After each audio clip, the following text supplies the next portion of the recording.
अगर दशरथ महाराज सीता मैया से यह वचन नहीं लेते तो शायद सीता हरण नहीं होता। जब भगवान श्री राम, लक्ष्मण, भरत और शत्रुघ्न चारों भाइयों की शादी हो गई और बारात लौटकर वापस अयोध्या नगरी में आई तो महाराज दशरथ ने अपनी पत्नी कौशल्या से कहा कि कौशल्या, एक बात आप लोग हमेशा गांठ बांध लें, क्योंकि आज तक आप सिर्फ और सिर्फ चारों बेटों की माँ थी और आज के बाद आप लोग माँ होने के साथ साथ चार बहुओं की सास भी बन चुकी हैं। तो माता कौशल्या ने महाराज दशरथ से पूछा, क्यों? तो महाराज कहने लगे, सास और बहू का धर्म क्या होता है? दूसरे की बेटी हमारे घर में बहू बनकर आई है और सास का यह धर्म बनता है कि उसकी रक्षा ठीक उसी प्रकार करनी चाहिए जैसे आँखों की रक्षा पलक करती है। और नाना प्रकार के उपदेश दिए, बहुत तरह से उन्हें उनका धर्म समझाया। उसके बाद 2-4 दिन निकल गए तो एक दिन महाराज दशरथ के दिमाग में एक बात आई। महाराज ने विचार किया कि क्यों ना मैं अपनी चारों बहुओं की परीक्षा ले लूं, मेरी कौन सी बहू कितनी चतुर है। तो महाराज दशरथ ने अपनी चारों बहुओं को, भगवान श्री राम, लक्ष्मण, भरत और शत्रुघ्न, चारों बेटों की पत्नियों को, सीता, मांडवी, श्रुतकीर्ति और लक्ष्मण की पत्नी उर्मिला, इन चारों को अपने पास बुलाया और चारों को पास में बुलाकर इनको एक बात कही, देखो बेटा, तुम चारों मेरी पुत्रियों के समान हो। अगर मेरी पुत्रियां हो तो मेरा एक आदेश है तुम्हारे लिए। चारों बहुएं डर जाती हैं कि महाराज आदेश कर रहे हैं। सभी ने कहा, कहो पिताजी, क्या आदेश है?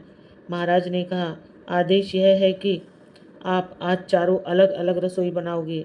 तुम चारों अपने अपने हाथों से मेरे लिए खाना बनाकर लेकर आओगी और फिर देखते हैं कौन सी बहू कितनी चतुर है और कितनी जल्दी खाना लाती है।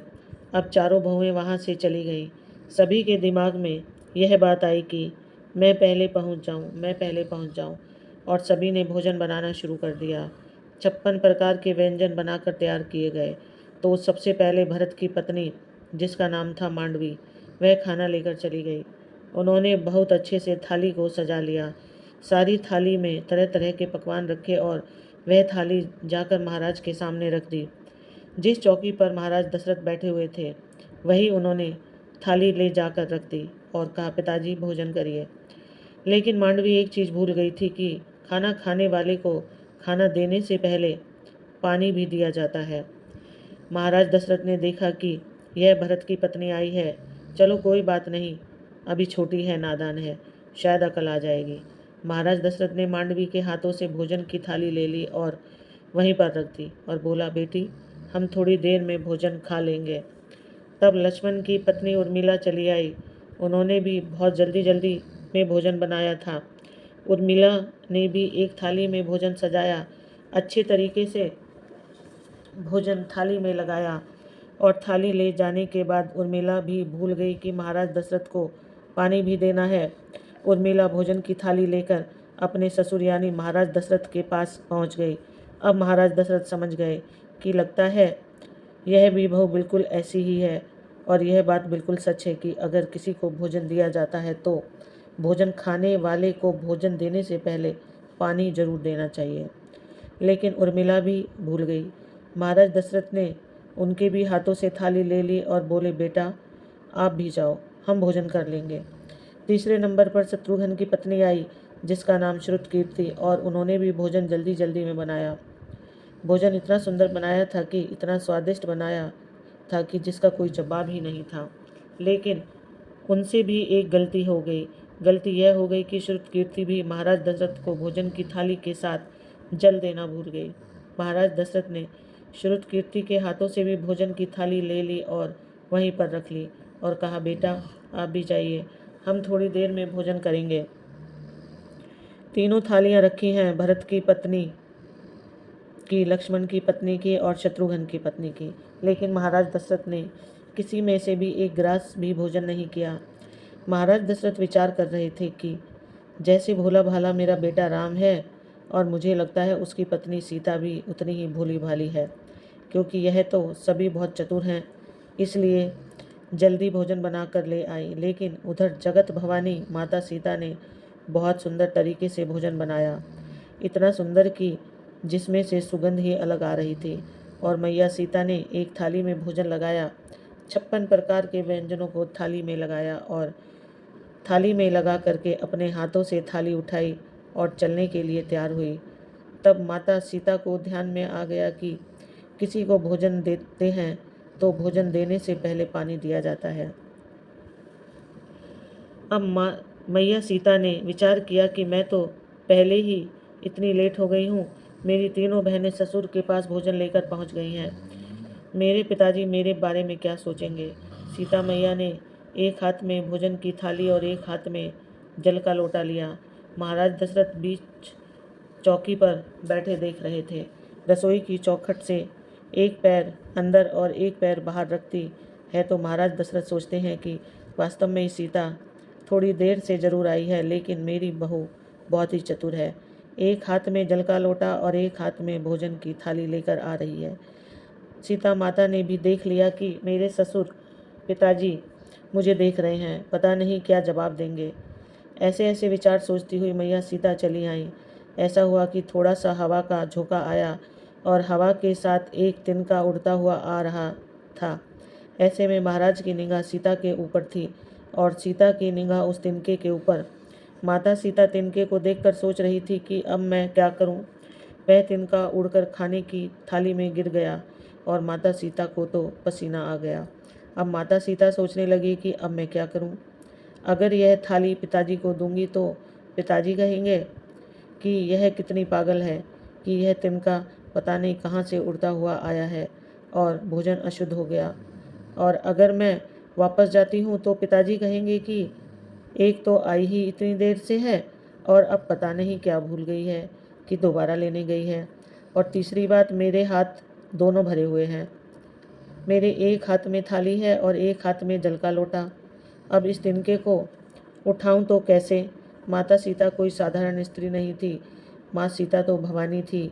भवानी माता को ऐसी बातें सोचते सोचते क्रोध आ गया। इतना क्रोध आया कि जब माता सीता की दृष्टि उस तिनके पर पड़ी तो उसे राख बनाकर उड़ा दिया।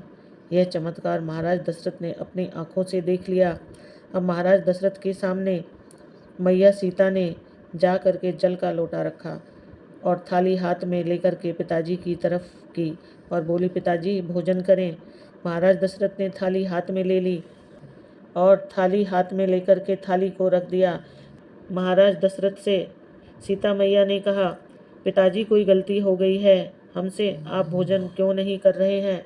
तो महाराज दशरथ ने कहा, बेटा मैं तुम्हारे हाथ का भोजन नहीं करूँगा। मैया सीता घबरा गई। पिताजी ऐसी कौन सी भूल हो गई हमसे जो आप मेरे हाथ का भोजन नहीं करना चाहते। महाराज दशरथ ने कहा, हाँ बेटा मैं तुम्हारे हाथ का भोजन करूँगा ही नहीं। माता सीता ने कहा, क्यों नहीं करेंगे पिताजी। महाराज दशरथ ने कहा, बेटा मैं तुम्हारे हाथ का भोजन तब तक नहीं करूँगा जब तक तुम मुझे एक वचन नहीं दोगी। महाराज दशरथ की बात सुनकर माता सीता ने विचार किया कि आखिर वह मेरे ससुर हैं, मेरे पिता के समान हैं, पता नहीं क्या मांगेंगे। माता सीता ने कहा, जो आप वचन हमसे मांगेंगे मैं दे दूंगी, लेकिन आप भोजन कीजिए। महाराज दशरथ ने कहा, बेटा तेरे हाथ का भोजन तो कर लूँगा, लेकिन मैं यह वचन लेना चाहता हूँ कि तुम आज इसी समय मेरे सामने खड़ी होकर एक प्रतिज्ञा करो। सीता मैया ने पूछा, कौन सी प्रतिज्ञा। तो वह बोले, मैंने अपनी आँखों से देखा है कि भोजन की थाली में एक तिनका गिर गया था और उस तिनके पर तुमने अपनी दृष्टि डाली थी। उस तिनके को तुमने राख बना दिया। आज तो मुझे वचन दो कि तुम आज के बाद कभी भी किसी के ऊपर अपनी दृष्टि नहीं डालोगी।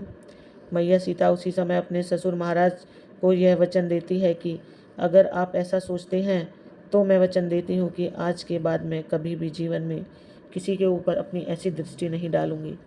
महाराज दशरथ जानते थे कि मेरा सबसे बड़ा बेटा जो कि राम है वह थोड़ा सुशील सज्जन है, तो किसी दिन पति पत्नी में कोई अनबन हो गई और अगर सीता ने क्रोध आ गया तो क्रोध में आकर आंखों की दृष्टि को अगर मेरे बेटे के ऊपर डाल दिया तो मेरे 3 ही बेटे रह जाएंगे।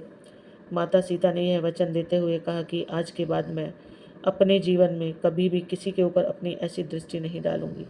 जिस समय मैया सीता लंका में थी, जब रावण सीता को तलवार लेकर धमका रहा होता है, तो मैया सीता एक तिनके की तरफ देखकर सोचती है कि अरे तिनके, अगर उस दिन तू मेरे दुश्मन ना होता, मेरे पिता समान ससुर मुझसे यह वचन ना लेते तो शायद आज रावण मुझे डरा ना रहा होता।